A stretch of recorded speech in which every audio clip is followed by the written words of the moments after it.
You can scream and shout with all your might. Oh, you can scream, shout, whine, cry, snivel, piss, mom, call your mommy. Dig in your heels and hold on tight. And shove your opinions up your ass. That way your head has something to keep it company. Either you are wrong or I am right. It could be. It could be. Or there might be a third option. It might be that you are wrong and I am right. Oh yeah. Yeah, fuck you. Oh, you don't like my opinions. Ah, shit. This sucks to be you, doesn't it? Oh. I am the great one himself, the mastermind behind the Cynical Libertarian Society, and this is Stating the Obvious, the weapons platform, from which I launch the cruise missile of my intellect that hunts down, seeks out, homes in on, and destroys dumb motherfucking statists all around the globe, all over the place, and the few survivors, we mow them down with the machine gun. Alright, it is still August 29th, 2012. I just finished recording my presidential election analysis. I was going to do another edition of Stating the Obvious, brought to you by the Cynical Libertarian Society on the internet at cynlibsoc.com, and you can email us if you want to at God, that's dog spelled backwards, God at cynlibsoc.com, and the control room is the lovely and adorable Randy. She's hanging out right over there. And I should mention also that the theme song to Stating the Obvious is You Know I'm Right by David Gilmour off his 1984 album About Face. It is a song he wrote about me, obviously. You can tell that, because either you are wrong or I am right. I mean, those are really the only two fucking options here. When I point out that Obama is murdering people in foreign countries with flying robots, and you fuckwads say to me, but he passed healthcare reform, it's pretty clear that either you are wrong or I am right. Because passing healthcare reform does not entitle you or somehow morally give you like a moral blank get out of jail free card or some shit that lets you murder people. But then again, those of you who are statists don't have any morals because your entire way of thinking is based on violence and hatred and the murder of other human beings. And that's another podcast I'm going to do in the future. But anyway, I was going to do a more well thought out Take three. I was going to do a more thought out podcast here with notes and all this other stuff on some deep philosophical stuff. And then I looked over and I saw the giant ever expanding stack of stuff I want to talk about on Stating the Obvious just because I can. And I thought, you know what, I'm just going to pull the stuff out of the stack and have some fun with it, especially after I pulled the first two items off the top of the stack. So after that, we're totally freewheeling here. But okay, I love science. Science is fantastic, especially when science figures out things that the rest of us already knew. And it really makes me proud to know that all of this science, or at least most of this science, that was me taking a drag off my Vaporsmith's electronic cigarette. Nicotine. All right. This science is, of course, paid for by government funding, and of course the government has no funds other than the money it steals from the citizens. And so it always makes me proud to know when I read stuff like this that my tax money funded this. This is really pathetic. Get this. Booze boost creativity, study suddenly discovers. Chicago. Scientists from the University of Chicago concluded in a recent study that men under the influence were faster and more creative in solving word association problems than those who were sober. This could be why many musicians, writers, and artists swear they're more creative after drinking, researcher Jennifer Wiley noted. Quote, a composer or artist fixated on previous work may indeed find creative benefits from intoxication, unquote, Wiley said, confirming centuries of empirical knowledge. In the study, 2 groups of 20 social drinkers watched an animated movie. The volunteers in one group drank delicious Cape Cods. The other group remained stonily sober. Both groups then took part in a creative problem-solving task. Those who had been drinking solved more problems on average and did so in less time than those who were unlucky enough to get stuck in the sober group. The results support findings by an earlier University of Missouri study, which found that individuals under the influence become less afraid of making mistakes, which plainly increases creativity. Yes, once again, science. I'm making little quotes in the air with my fingers. Science discovers things the rest of us have already known. Shock study. Drinking makes people happy.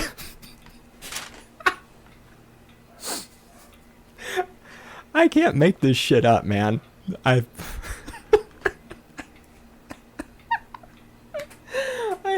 am so lucky to live in a world surrounded by people this fucking stupid. Los Angeles. A study that figures out that drinking makes people happy could only happen in Los Angeles. Los Angeles. Drinking alcohol makes people feel better because it produces the same chemicals in the brain as exercising and laughing, a study has proved for the first time. Alcohol is excellent because it releases endorphins, which are the body's way of making us feel pleasure and reward, the research showed. These stress and pain-relieving proteins are released in the brain and other tissues, producing similar effects to opiates such as morphine. Dr. Jennifer Mitchell of the University of California, who led the study, said, quote, "This is something that we've speculated about for 30 years based on animal studies, but haven't observed in humans until now," unquote. Then, with a straight face, she added, quote, "It provides the first direct evidence of how alcohol makes people feel good," unquote. Dr. Mitchell did not go on to explain as to whether she has ever actually stepped foot in a bar or even been invited to a party where alcoholic beverages were served. Researchers scanned the brains of 13 heavy drinkers and 12 non-drinkers immediately after they drank alcohol. Their findings, published in the Science Translational Medical Journal, showed alcohol causes endorphins to be released into the nucleus accumbens, or something like that, and orbital frontal cortex regions. In all of the volunteers, larger quantities of endorphins released in the nucleus subaccumbens, or however you pronounce it, were linked to increased feelings of pleasure. Increased levels of endorphins released in the orbital frontal cortex were linked to greater feelings of intoxication in heavy drinkers, but not in non-drinkers. Yes, it's a shocking new study out of California, the People's Republic. Drinking makes people happy. The greatest part, we've speculated on this for 30 years based on animal studies, but we've never observed it in humans. Oh my God. Oh my God. Oh my God. All right.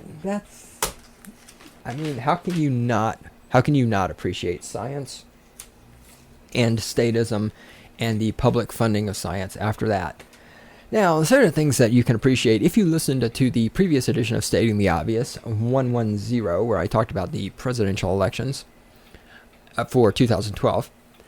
I mentioned that I really wanted Sanatarium to be the Republican nominee because he would have been the most entertaining individual for the job. Then, right here, second thing on the pile, is this little clip here entitled "Shit Sanatorum Said a Lot." And these are some quotes from Sanatorum. So let's take some moments because, Sanatoryum's out of the race. And he may be fading into obscurity. We don't know. He might be back next presidential election. Who knows? But he could be gone. He could be. We couldn't get that lucky. But just in case he's gone, let's sit back and relish, and really think about some of the wisdom that Sanatorum brought us in this time of need, when we needed to be entertained. Quote, I don't want to make black people's lives better by giving them someone else's money. I want to give them the opportunity to go out and earn the money, unquote. That's actually one of the very few things he said that makes sense. Scary that leads off. Because you know what? I really can't make too much fun of that. Yeah, it would be nice if people could go out and get jobs. Of course, well, we won't. We're not going to start a statism rant. We're making fun of Sanatorum. So sadly, that one's true. Quote, I think the Democrats are actually worried he being Obama, may go to Indonesia and bow to more Muslims, unquote. No, the Democrats are not worried about Obama bowing to any Muslims because the people who vote for Obama are going to vote for Obama no matter what he does. Nice try, though. Quote, the idea that the Crusades and the fight of Christendom against Islam is somehow an aggression on our part is absolutely anti-historical. And that is what the perception is by the American left, who hates Christendom. What I'm talking about is onward American soldiers. What we're talking about are core American values, unquote. So, slaughtering Muslims because their belief in an imaginary man in the sky is different than your belief in an imaginary man in the sky is core American values? What in the fuck are you talking about? I'm not, well, sadly, that made sense to a lot of Republicans and a lot of right-wingers and a lot of Christians. Sadly, it does not make sense to me. Quote, earlier in my political career, I had the opportunity to read the speech and I almost threw up, unquote. Where, regarding JFK's 1960 speech about the importance of separation of church and state. Oh, yes, the idea of separating church and state almost made Sanatorum throw up.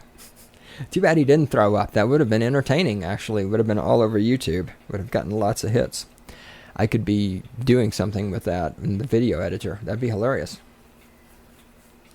Quote, President Obama wants everybody in America to go to college. What a snob.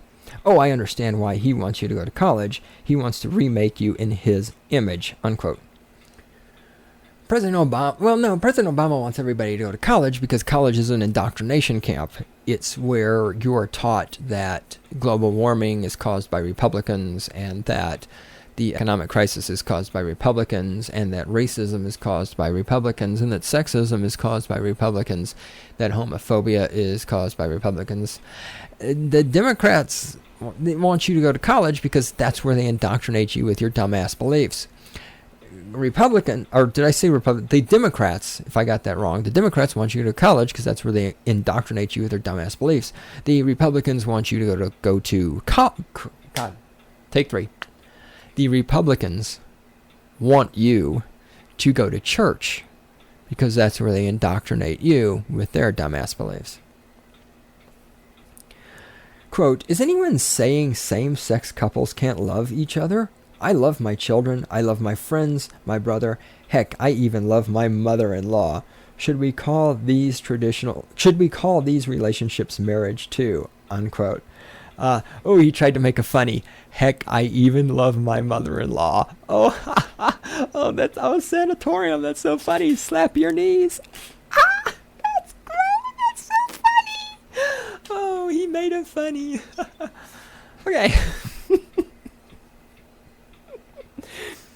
No, you know what Sanatorum? You know what we should call marriage? We should call marriage anything that doesn't involve the state, because the state should not be involved in determining what marriage is. And that presents a problem for the right and the left, because if the state is not in control of who's allowed to get married to who, then the right has a problem with that because homosexuals may be allowed to get married.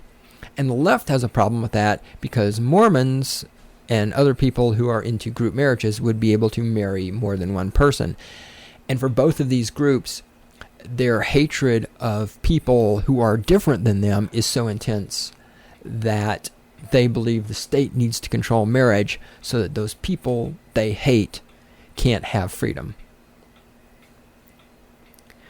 Quote, if the Supreme Court says that you have the right to consensual gay sex within your home, then you have the right to bigamy. You have the right to polygamy. I can't say the word. You have the right to incest. You have the right to adultery. You have the right to anything. Does that undermine the fabric of our society?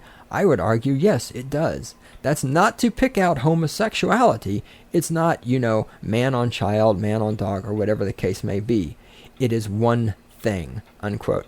Yes, if the Supreme Court, if the state allows people to have consensual gay sex in their own homes, if the state allows people to do that, my God, what's going to happen next? Dogs and cats will be getting married. The fucking clouds will fall out of the sky. Civilization will collapse. Global warming will intensify because, homosexuals having... Oh, wait, Republicans don't believe in global warming. Which neither do I, but still. Come on, man. This is what we're missing with Sanatorum not running for president. We're missing out on all kinds of gems of wisdom like this. If the Supreme Court allows homosexuals to have sex, then that means they'll have the right to incest and adultery. You actually already have, and let's pretend for a moment that rights exist. They don't. I'll cover that in some future edition of Stating the Obvious. But you already have the right to adultery, because if I'm married to another person and there's this chick over there, let's say her name is Alice, and she's married to another person, if we consent to having sex with each other, even though we're married to other people, that's all we need. You don't need, there's no rights involved. Remembering that when politicians and shit fucks like Sanatorum are talking about rights, what they mean is permission from the government. People like Sanatarium and Obama and all these other fuckwads are people who believe that rights come from the government. The government gives you rights. No, you have rights, or what I'm going to call rights for the purpose of this conversation, not because the government gave them to you. You have these rights because you exist. Sanatorum. God, I love it. I really do. All right, that's going in the trash. Boom. Except I missed the trash can. All right, let's whip some stuff out of the pile here. This is an excerpt. Robert Shibley, New York Post. Let's stop the thought police on campus. Our college students are being brainwashed, said some Robert Shibley. University administrators across the U.S. are turning freshman orientations into politically correct re-education programs where 18-year-old kids are told that all men are rapists, all white people are racist, and all minorities are victims. Studies at DePaul University in Indiana were students at DePaul University in Indiana were forced last fall to witness realistic demonstrations of behaviors that the PC Brigade believes are widespread, such as religious parents hating their gay children and non-Muslims victimizing Muslims. Male students at New York's Hamilton College, meanwhile, were herded into a presentation entitled She Fears You, where they were urged to acknowledge their complicity in the college's rape culture. Such Orwellian thought reform is certainly not the education most parents expect their children to receive in their first month on campus.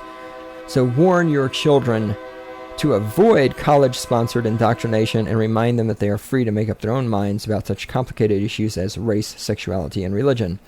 Quote, college is supposed to teach you how to think, not what to think, unquote. And that is, of course, completely not true. College is completely there to tell you what to think. As I have said before, the purpose of college is to create citizens who can work in cubicles, who are brain dead, and who will believe anything the state tells them and will obey anything the state tells them to do. There's nothing about college, nothing at all, that is about teaching people how to think. Because if you taught people how to think, then people would reject the state. I mean, the idea that this is new, that people going to college, the freshmen are, I'm having worked on a college campus for 8 years, having taken classes there. So, I mean, of course, these poor kids are filled with this bullshit about how all men are rapists and all women are victims and blah, blah, blah, blah, blah, blah. And yet, people keep sending their kids there. So, what can you do, right? You can get your kids out, but is that really an option for most of you? Hell no. And of course, while you're there getting this political indoctrination, you're racking up all kinds of bills because you took out loans to pay for that shit, which is a whole other interesting topic. I recently learned some stuff about student loans. That was really bizarre in that the people who give the student loans don't actually loan the money. It's just a lot to try to explain in 5 sentences, but essentially when you get the student loan, you're getting a loan from somebody who doesn't actually have any money. And so they give you the loan, they say we're going to give you the money, then they essentially sell the loan to somebody else who actually has the money. It's this very weird, perverted system, and if the government wasn't involved in this, it would probably be illegal. But since the government's involved, you can do things that are immoral and be supported by the people, such as killing people in foreign countries with flying robots. All right, here's another one. What Teens Don't Know About Google by Clive Thompson, Wired.com. And this is like dumbest generation stuff, which I'll get around to doing a giant series of podcasts on that sometime soon. Young people are supposedly our most web-literate citizens, said Clive Thompson. But just how savvy are they? Not very. They simply swallow whatever they find on Google. To study kids' online search skills, scientific researchers asked a group of students to look up answers to a series of questions. Not surprisingly, the kids relied on web pages at the top of Google's result list. When researchers switched the order of results, most students were easily tricked and relied on the falsely ranked top pages. Other studies have shown that students really don't bother trying to assess the credibility of the information found online. Is an article a disguised advertisement? Was that profile of Martin Luther King Jr. actually posted by white supremacists? The average high school and college student is unable to discern the hidden agendas. This naivete is largely the fault of schools, which rarely teach critical thinking. And mastering crap detection 101 isn't easy. You need to be savvy about the world and how it works. Ultimately, a broad-based education is the only true key to effective search. And I think I just mentioned that teaching people how to detect crap is not the purpose of schools. Thinking is not the purpose of schools. Thinking is not the purpose of Google. And this is something I have foamed at the mouth about for ages, is how the dumbest generation thinks they're so fucking intelligent because they have Google.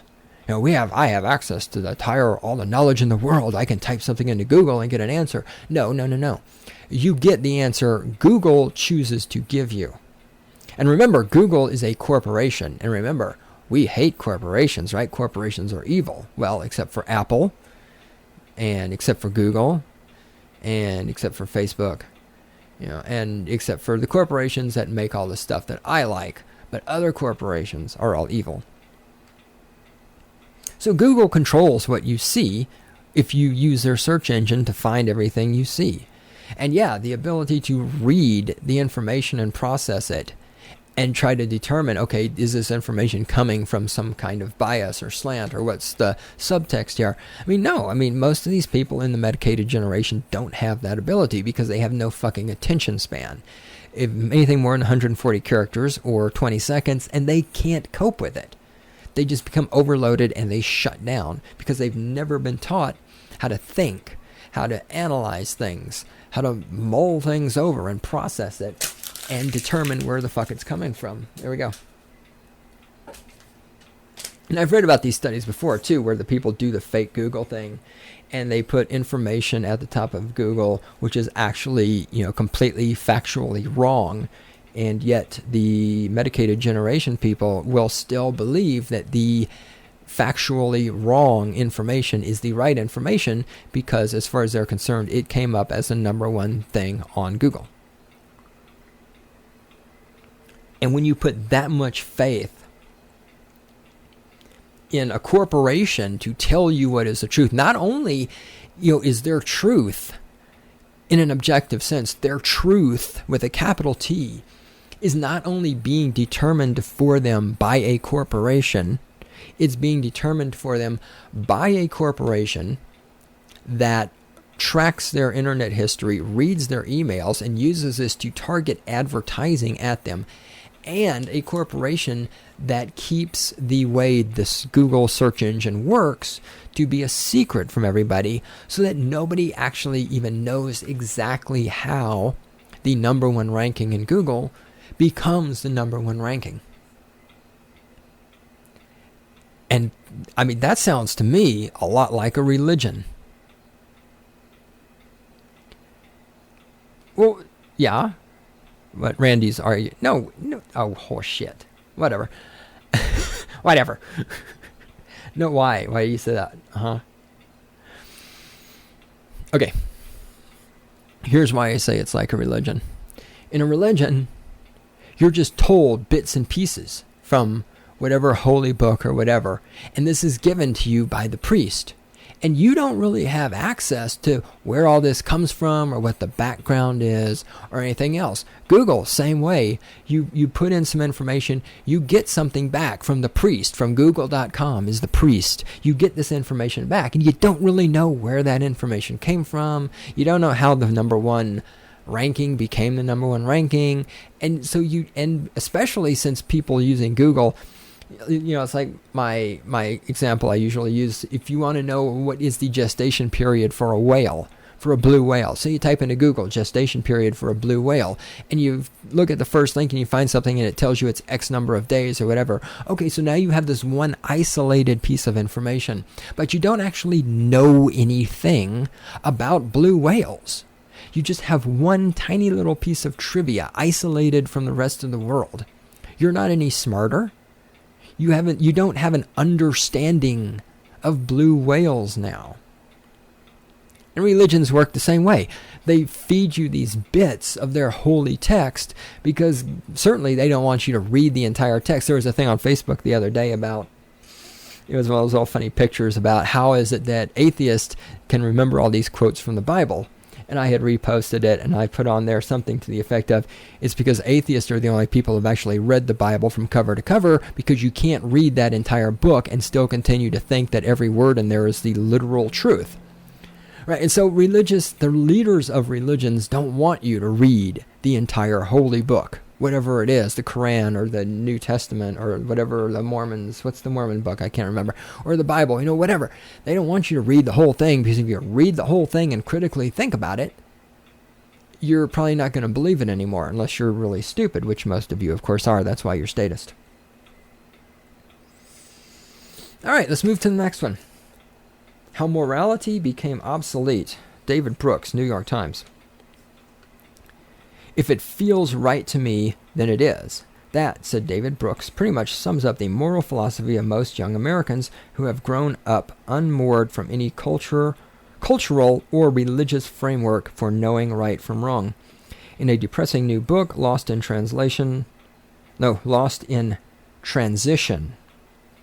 in Translation is a movie with Bill Murray, which is really good.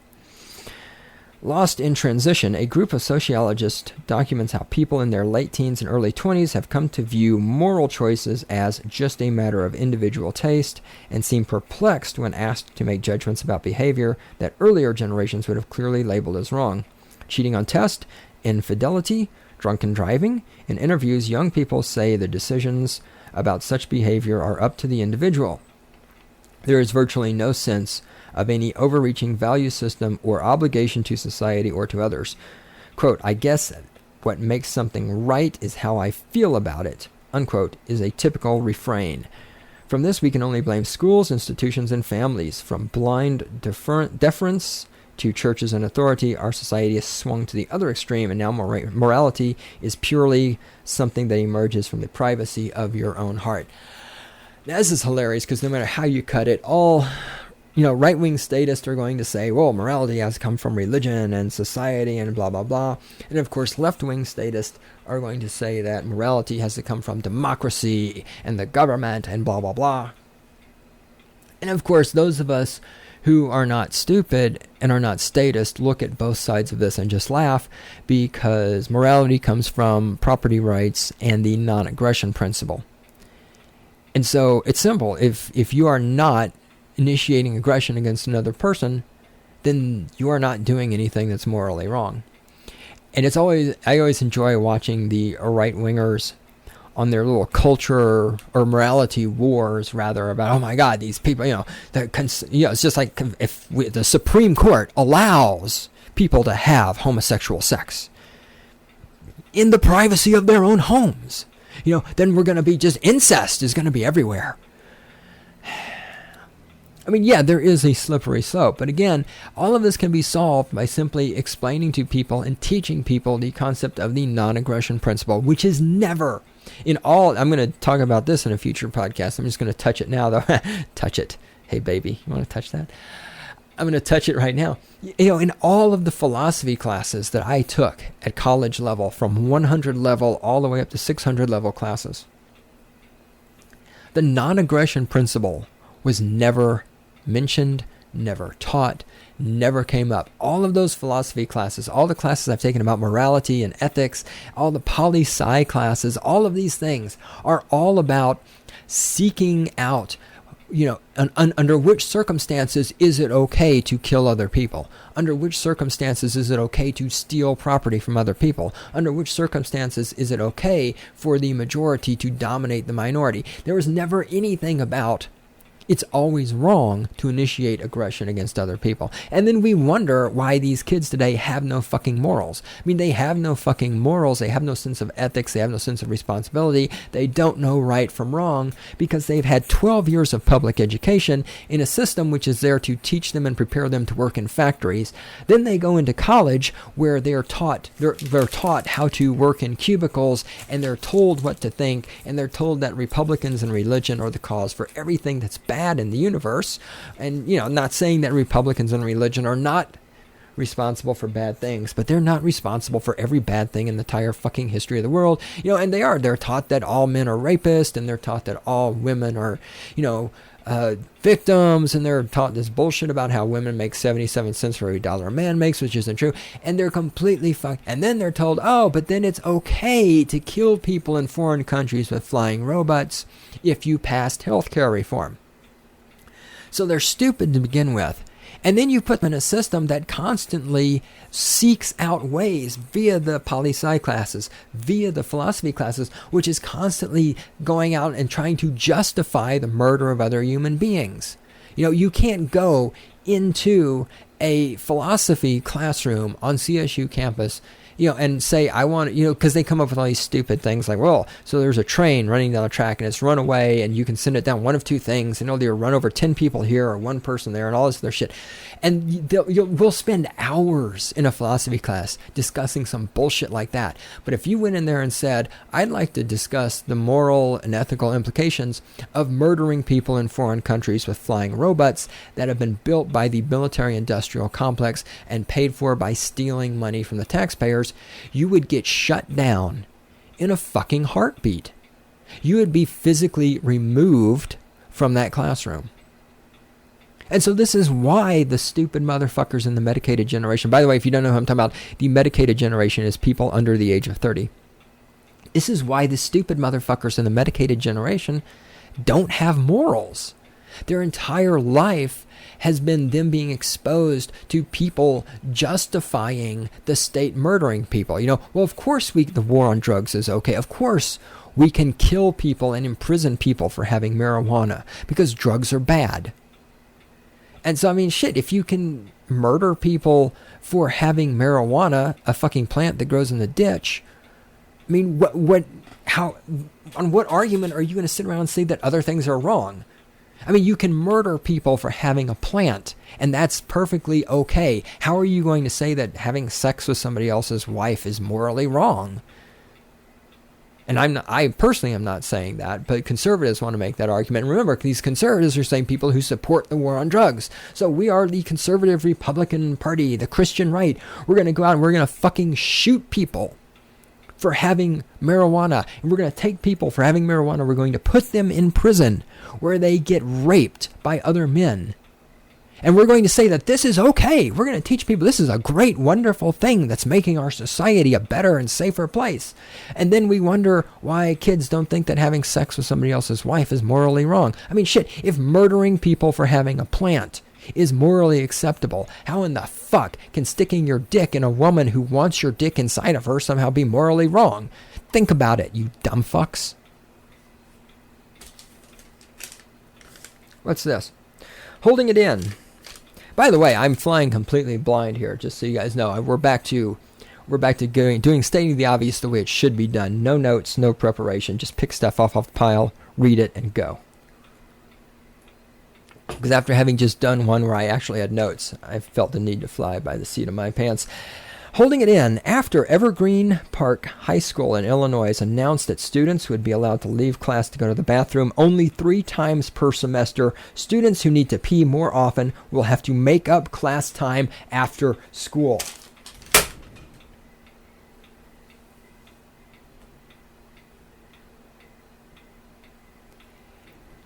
Did anybody in this fucking world, I'm about to go off the deep end, did anybody in this fucking world hear me when I said the point of public school is to teach people how to work in factories? When you fucking fuckwads out there, you goddamn left-wing statist, when you come at me with this bullshit about how the government can't ban abortion and blah, blah, blah, and they can do it. The government can do any fucking thing they want, and there's nothing you can do about it. But they can't because you own your body, and nobody can tell you what to do with your body. Really? Really? Nobody can fucking tell you what to do with your body? When the fucking school system, which is run like a goddamn prison, have you seen the way schools are built nowadays? With one entrance and exit area?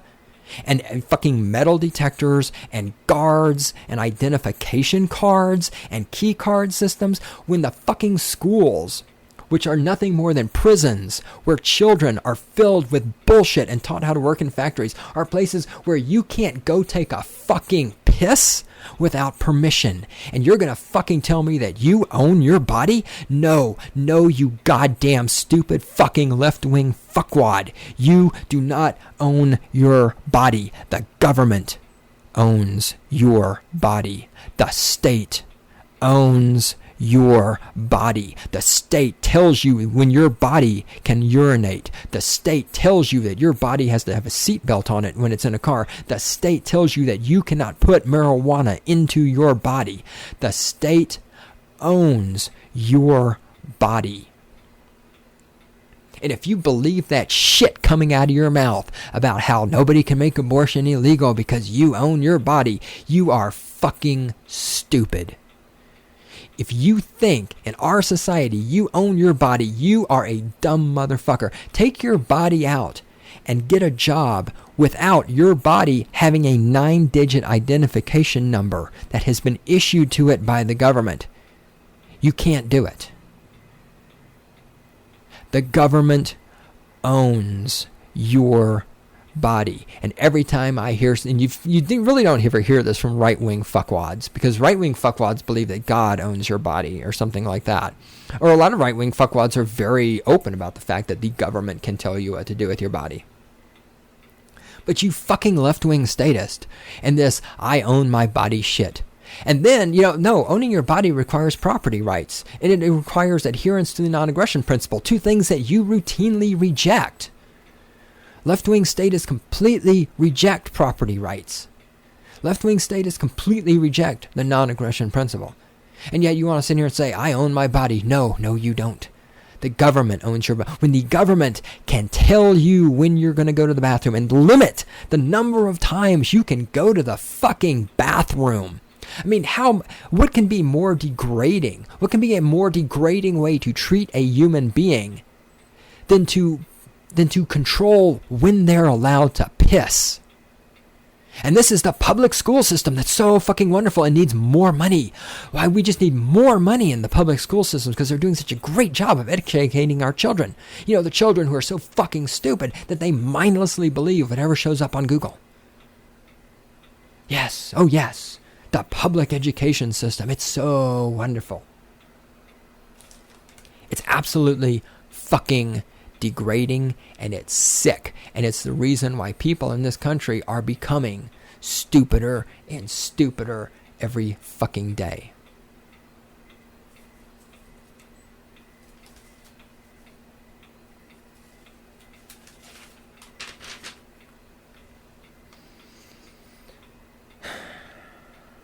This is from Geoff Colvin in Fortune. Quote, "It's a mystery that begs for a solution. Unemployment is the number one issue in America, yet virtually all business people I talk to complain that they can't find workers they want. The mystery begins to clear up after taking a close look at the state of U.S. workers, especially young workers who have the highest unemployment rate of all. Among those aged 16 to 19, it's 25%.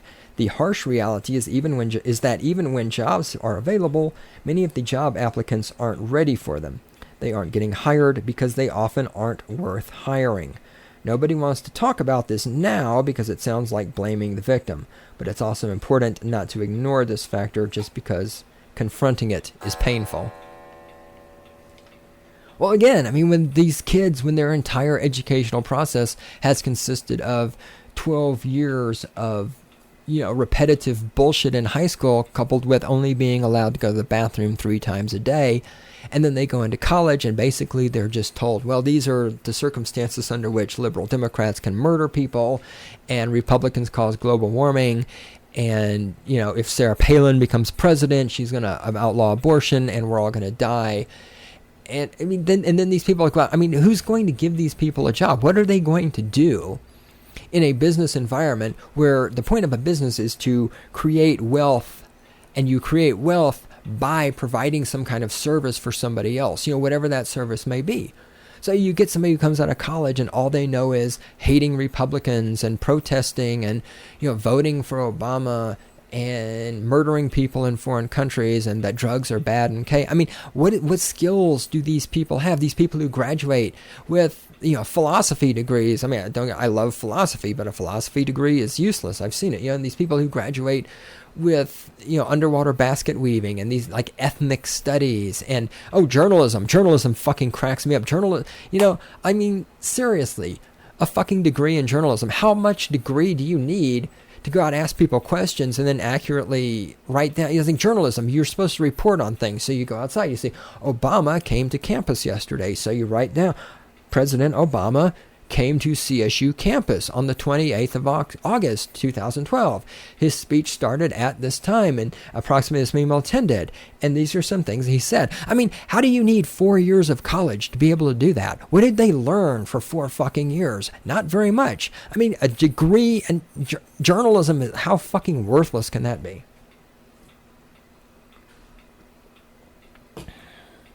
That's me getting a drink of coffee. I need a hit. Hold on. Right. Exactly. Not a hit of drugs. Well, yeah, it is a hit of drugs. Nicotine is a drug. A hit off my Vapor Smith's electronic cigarette. God, I'm just shamelessly plugging that. Click the link on the website.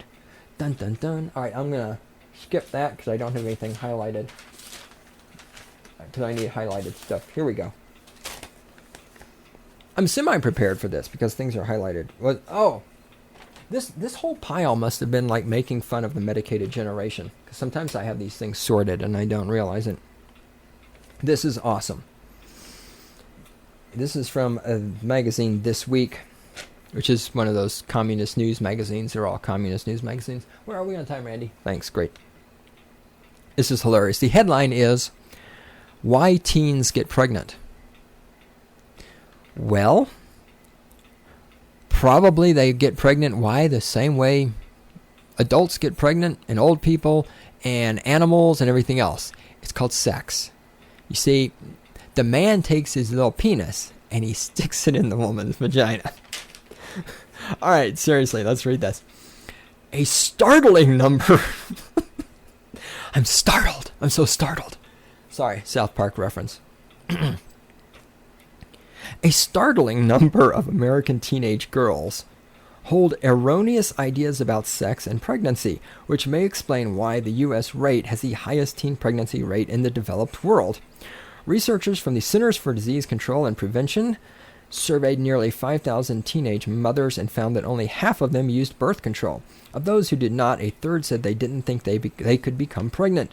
Some thought they or their partners were sterile, while others likely believed common myths, such as a woman can't conceive during her first sexual experience or while menstruating, or that showering or drinking bleach after sex prevents contraception. Not conception. Good God, I can't read. When you ask teens, do you know what you need to know about preventing unplanned pregnancy, they say yes. Bill Albert, spokesman for the National Center to Prevent Teen and Unplanned Pregnancy, tells the Los Angeles Times, but there is a disconnect between what teens think they know and what they actually know. Now, let us examine the facts. Teenagers think you can prevent pregnancy by drinking bleach. Okay. By the time you're a teenager, you've had at least, what are we calling teenager? Typically, teenager kind of means 14 or above. So by the time you're a teenager and you think that you can drink bleach and prevent pregnancy, you've had at least 8 years of public education. And furthermore, you're a member of the smartest generation ever. You have Google. If these fucking kids are so fucking intelligent, if they're the smartest generation ever, if they're the future of America, if they're going through all these wonderful public education system that we provide, how can they be this fucking stupid? I mean, is this really is this really the smartest generation ever? How can they? When I was a kid in high school, there was a guy, I've told this story before, I'm not going to tell it now, who didn't know jack shit about sex, and he was running around having sex with people, well, with women, without using birth control. And when we explained to him that pregnancy, or getting a woman pregnant, requires only one sperm cell and the egg cell, so he freaked out because he had no idea. We didn't have Google. We didn't have No Child Left Behind. So if the public education system, it's so wonderful, and it needs more funding because we're doing such a great... And I said, well, but we can't teach the children sex education because we don't have enough money. That's the first thing you'll hear. So my question is, how much money does it take to explain to people how you get pregnant, how that works? I mean, why does that take money? I could walk out on the street right now, stop the first stranger that comes by, and explain about getting pregnant and methods of contraception, and it would not cost a single fucking cent. Second of all, how much money do you need to teach children about contraception when there's a thing called Google? Google is like, if you have Google, you're the smartest person in the world. And all of these kids have smartphones. Why, the school can't even make the excuse, well, we need to buy more computers so that they can sit down and use Google to search for birth control. Why can't they use their fucking smartphone, get on the internet, and search for birth control? This is the smartest generation ever. The next thing you'll hear, other than me getting a drink of water, is, well, we want to teach sex education in the schools, but the Republicans won't let us. The Christians and the conservatives and the right wings, they won't let us teach these things in school. And there's truth to that. Not disagreeing with that point. But then here's the question. So then why is it that the right-wingers can control what's taught in the schools? Oh, it's because the schools are controlled by the state.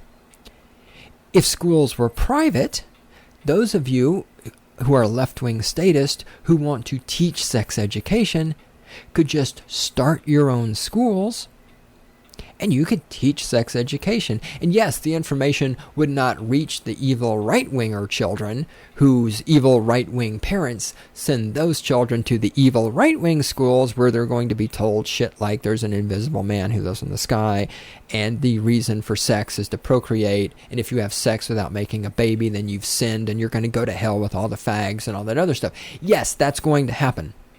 Okay, that will happen in an environment where schools are not controlled by the state.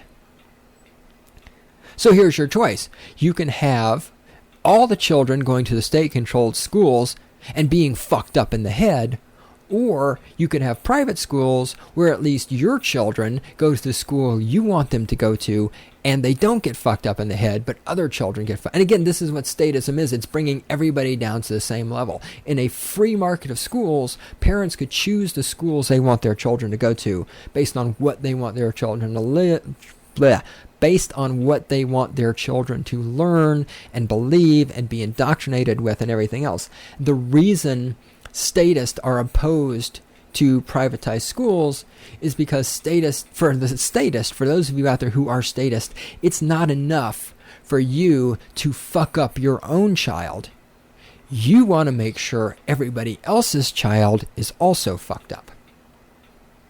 Because if your child just goes to some shitty school and is treated like a prisoner and is only allowed to piss 3 times a day, and grows up not knowing anything and only knowing how to work in a factory and being mentally and emotionally and intellectually stunted, if other children go to schools where they actually learn things and get valuable skills, those children are going to be able to go out and get the good jobs and go to the good colleges, and they're going to be something in life, and your child is going to be a ditch digger. And so you have a choice as a parent who is also a statist. You can elevate your own child, or you can try to drag all the other children down to the level where your child is. And because statism cannot function without dragging everybody down to the lowest common denominator. That is, in a statist society, you can't have people that are exceptional. You have to drag everybody down. And that is the purpose of public education. That's the purpose of colleges. That's why colleges don't teach people to think. That's why they don't talk about murdering people in foreign countries with flying robots. That's why they control how many times you can go to the bathroom. Because if you learn to think, you will not be a statist.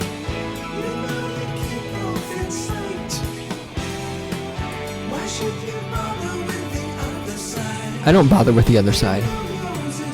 I don't have to. I'm right. Again, as usual, what am I wrong about here?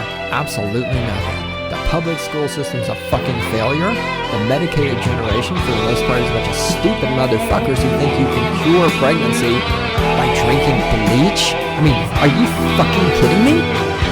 I bet they found that on Google.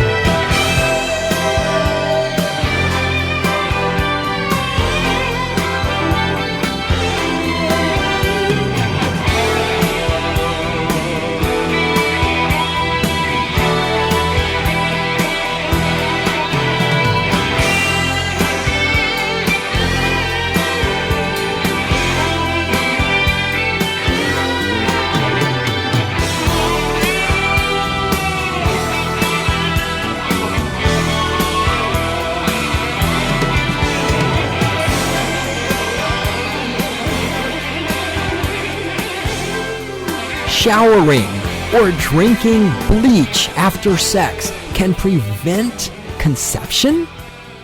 Really? You're the smartest generation ever, and you believe that shit? Fuck.